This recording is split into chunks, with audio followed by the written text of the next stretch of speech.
Kwa hiyo hata mimi pia naathirika, pamoja na kwamba kwangu kuko safi, lakini kwenye jamii huku hakuko vizuri. Tunapata tatizo la mahoma kwa sababu ya mbu mara kwa mara, lakini kipindupindu mara chache imewahi kutokea hata hapa maeneo ya karibu, kukawa na kipindupindu.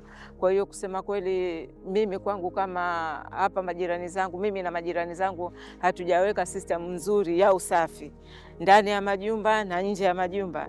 Hilo litakuwa tatizo kubwa, pamoja na kwamba mtu mmoja mmoja wachache wanarekebisha, lakini hii hali haitaweza kuwa ni nzuri mpaka jamii yote tuweze kuweka vizuri system za usafi.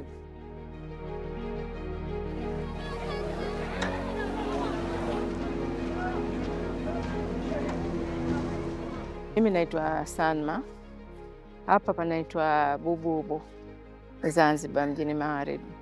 Tuko watu 6, kwa kawaida tuko watu 6. Mimi na mume, watoto 2, mkwe na mjukuu. Mimi nilikuwa nafanya kazi serikalini, nimestaafu zamani toka 2006. Nikafanya kazi kwenye NGOs tofauti tofauti, ila sasa ni mama nyumbani.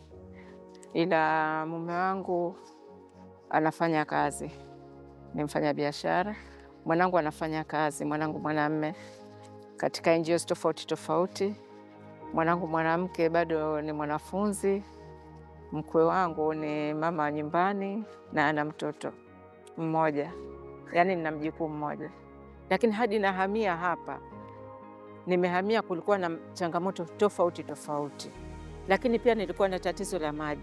Maji hapa mtaani yalikuwepo, ila kwa kipindi nilichohamia sikuwa na uwezo wa kuunga maji.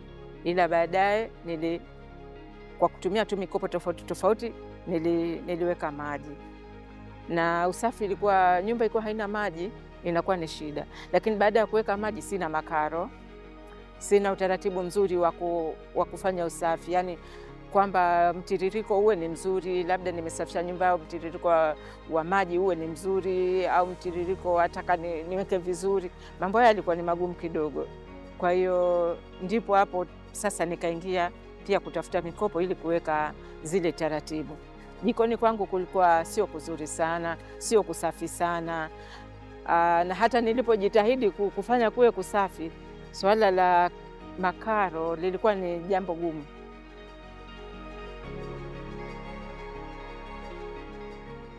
Kwa mfano, wakati nikitumia jiko langu, jiko halikuwa zuri, halikuwa safi.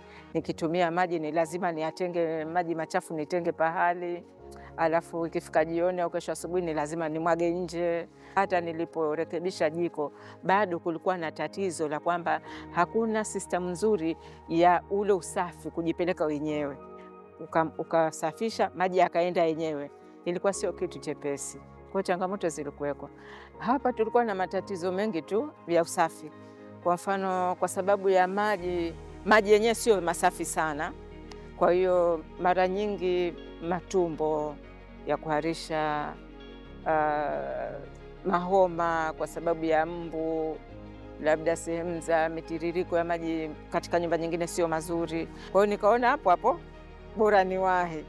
Kwa hiyo mimi nikawaomba kama hiyo fursa inapatikana, naomba mimi niipate. Na kweli walinipa hiyo fursa, nikachukua nikaanza kurekebisha pamoja.